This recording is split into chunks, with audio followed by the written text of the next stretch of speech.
Hello guys, हमने द्वंद्व समास पढ़ा था शॉर्ट्स वीडियो के थ्रू। आप पहले चेक कर सकते हैं। अभी हम द्वंद्व समास के भेद कर रहे हैं। ठीक है, हमने क्या देखा कि इस द्वंद्व समास के कितने भेद होते हैं? 3 भेद होते हैं। कितने भेद होते हैं? 3 भेद।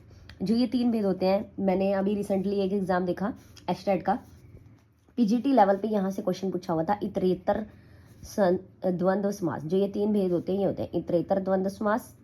ठीक है, एक एक करके पढ़ते हैं हम। इतरेतर, वैकल्पिक और समाहार। पहले मैं इतरेतर को बताती हूँ, फिर आगे इसमें चलते हैं। ठीक है, जिसमें दोनों पद प्रधान हो। क्या हो? जिसमें दोनों पद प्रधान हो। दोनों पद प्रधान हो। दोनों का मतलब कि दोनों प्रधान मतलब दोनों का अलग अलग महत्व हो।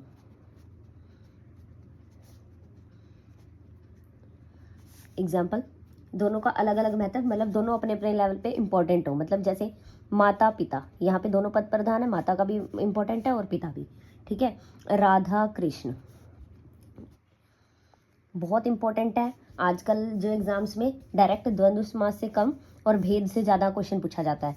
ठीक है, तो आप अगर किसी भी लेवल के एग्जाम की तैयारी कर रहे हैं जहाँ पर हिंदी आती है, तो आपको इसके भेद पता होने चाहिए।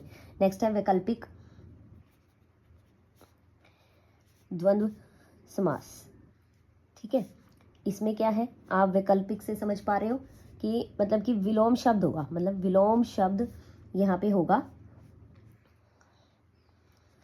विलोम शब्द होगा यहाँ पे, मतलब कि अगर विलोम शब्द होगा तो वो वैकल्पिक द्वंद्व समास होगा। एग्जाम्पल, जैसे न्याय, न्याय न्याय, मतलब न्याय, इसका मतलब क्या है? न्याय और अन्याय। या फिर मैं बोलूँ सत्य असत्य। देखो बोलने में ही लग रहा है सत्य असत्य। सत्य असत्य मतलब सत्य और असत्य, मतलब सच और झूठ। ठीक है, तो ये क्या है? विलोम शब्द। मैंने क्या बताया? इतरेतर द्वंद्व समास, जहाँ पे दोनों पद प्रधान हो, माता की भी वैल्यू, पिता की भी, राधा की भी, कृष्ण की भी। और वैकल्पिक में जहाँ एक अपोजिट हो, दूसरे का उल्टा हो, विलोम शब्द हो, तो न्याय न्याय में न्याय और न्याय, सत्य सत्य में सत्य और असत्य। नंबर 3 है हमारे पास समाहार द्वंद्व समास। समाहार द्वंद्व समास।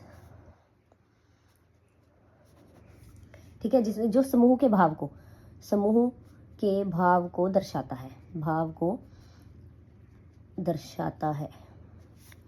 इसके एग्जाम्पल क्या होंगे? जैसे रुपया, पैसा। ठीक है, ये समूह के भाव को दर्शा रहा है। धन, दौलत, इसमें कितना भी धन हो सकता है, कितनी भी दौलत हो सकती है। जैसे कपड़ा, ये क्या है? कपड़ा यानी कपड़े का समूह, लत्ता। ठीक है, ये क्या है? समूह के भाव को दर्शा रहा है। तो इसको आप यहाँ से कर सकते हैं। मैंने हर सब्जेक्ट की सीरीज स्टार्ट कर रखी है, आप प्लेलिस्ट में जाके दे सकते हो। शॉर्ट्स वीडियो में आप द्वंद्व समास के किसे कहते हैं बहुत अच्छे से समझाया हुआ है, ट्रिक के साथ, बिल्कुल जैसे इसमें कराया। 3